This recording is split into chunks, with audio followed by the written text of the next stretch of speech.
Hola, hola. Hoy en Biología para Todos aprenderemos ¿Cómo ocurre la gametogénesis? La gametogénesis es el proceso de formación de los gametos. Recuerda que los gametos son las células que permiten a los seres vivos reproducirse. En este proceso es esencial que suceda la meiosis. Recuerda que la meiosis es un proceso de división reduccional del material genético y las células finales, los gametos, van a tener la mitad de cromosomas que el resto de células del cuerpo. En nuestro caso serían 23 cromosomas. La gametogénesis no es exactamente igual en hombres y en mujeres. Sí que sucede en ambos sexos en las gónadas. En las mujeres sería en los ovarios y genera óvulos. En los varones sería en los testículos y genera espermatozoides. Así, sus nombres serían ovogénesis del proceso en mujeres, espermiogénesis del proceso en varones. La ovogénesis es el proceso mediante el cual las células germinales inmaduras femeninas o ovogonios se van a transformar en los óvulos capaces de ser fecundados. Te recuerdo que esto ocurre en los ovarios femeninos y este proceso empieza cuando ni siquiera las mujeres hemos nacido, cuando estamos aún en el vientre de nuestra propia madre. En el proceso de ovogénesis se diferencian 4 fases: la multiplicación, el crecimiento, la maduración y la diferenciación. En la multiplicación, las oogonias o células precursoras de óvulos se dividen por mitosis, aumentando su número. Esto ocurre cuando la futura madre aún es un feto que está en el vientre de su propia madre. En la fase de crecimiento, las ovogonias crecen en tamaño y se convierten en ovocitos, rodeados por células más pequeñas que se denominan células foliculares. Así forman los folículos primarios.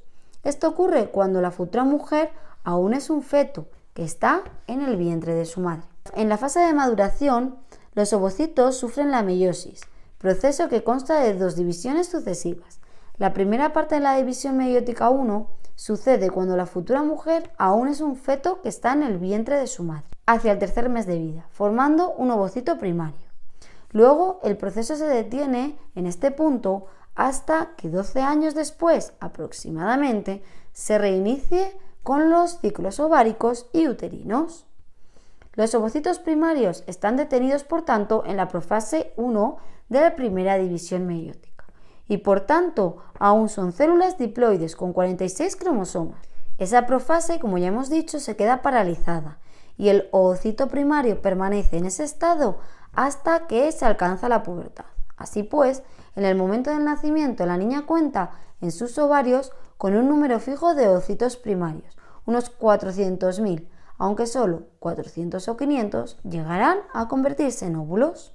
Cuando comienzan los ciclos ováricos o uterinos en la pubertad, entre los 13 o 15 años de la mujer, más de un folículo primario o inmaduro que contiene un ovocito primario y sus células foliculares reanuda la primera división meiótica y el ovocito primario se transforma en un ovocito secundario que ahora sí ya cuenta con un número haploide de cromosomas, con 23, ¿te acuerdas? Cuando el ovocito primario termina la primera división meiótica, solamente da lugar a un ovocito secundario.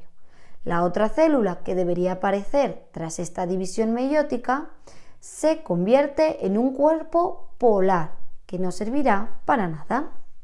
Posteriormente se producirá la segunda división meiótica, pero solo en un folículo inmaduro se completará, formando así el folículo maduro o de Graf. El folículo de Graf está formado por un ovocito secundario que ha empezado la segunda división meiótica, pero que se ha quedado paralizado en la metafase de esa división, rodeado de una capa de células foliculares entre las que encontramos una cavidad llena de líquido y por fuera de ellas se observa otra capa de tejido conectivo que es la teca. La segunda división meiótica termina en las trompas de falopio. Solo si hay fecundación, el ovocito secundario se transformará en un óvulo. Así que fíjate, lo que sale con la menstruación es un ovocito realmente. En la última fase o fase de diferenciación, que sucede en las trompas de falopio solo si hay fecundación, es una fase cortísima en la que el óvulo sufre algunos cambios. El óvulo es una estructura muy compleja. En su interior, en su citoplasma, podemos diferenciar todos los orgánulos que pasarán a la descendencia y unos gránulos de vitelo llenos de sustancia nutritiva que va a nutrir al embrión si es que hubiese fecundación durante los primeros días de vida. Posteriormente encontraríamos la membrana plasmática o membrana vitelina, muy importante puesto que tiene muchísimas glucoproteínas encargadas de que se reconozcan los óvulos y los espermatozoides de organismos de la misma especie. Posteriormente encontraríamos otras dos estructuras o capas, la capa pelúcida, que es una capa gelatinosa que va a proteger al óvulo, y la corona radiada, que estaría formada por todas esas células foliculares con las que es expulsado el óvulo. Es verdad que todo el rato estoy hablando de óvulo, pero tienes que tener en cuenta que realmente no es un óvulo, es el ovocito secundario junto con el corpúsculo polar. Recuerda también que únicamente se formará el óvulo si hay fecundación. El segundo proceso que vamos a ver es la espermiogénesis o formación de los espermatozoides. Recuerda que sucede en los testículos y comienza en la pubertad, tras la primera eyaculación o espermaquia. Al igual que el anterior, este proceso se divide en 4 fases: multiplicación, crecimiento, maduración y diferenciación. Durante la multiplicación, las espermatogonias o células precursoras de espermatozoides, que están situadas en la pared de los túbulos seminíferos, se dividen por mitosis para aumentar en número. En el crecimiento, las espermatogonias aumentan su tamaño y se convierten en espermatocitos primarios. Esta célula es idéntica a la espermatogonia, pero tiene un mayor tamaño. Sigue siendo una célula diploide con 2 series de cromosomas completos, es decir, 46 cromosomas. Durante la maduración, los espermatocitos sufren la meiosis, una división que reduce a la mitad el número de cromosomas, es decir, terminan con 23 cromosomas cada uno, formando así las espermátidas. El espermatocito exactamente se transforma en 2 espermatocitos secundarios mediante la primera división meiótica, y estos, mediante la segunda división meiótica, se transforman en 4 espermátidas. En la última fase, o la de diferenciación, las espermátides, que son células redondeadas, se transforman en los típicos espermatozoides maduros con cola que todos conocéis.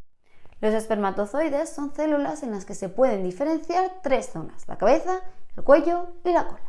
En la cabeza se sitúa el núcleo con los 23 cromosomas y una estructura denominada acrosoma, que es una vesícula llena de enzimas importantísimas para la penetración del espermatozoide en todas las capas que tiene el óvulo. En el cuello están ubicadas un montón de mitocondrias que sirven para dar energía al flagelo, que exactamente es la cola del espermatozoide. Ahora ya sabes cómo es, dónde y cuándo suceden los procesos de gametogénesis o formación de los gametos, imprescindibles para la reproducción. Si te ha gustado, suscríbete, dale a la campanita y nos vemos en la próxima.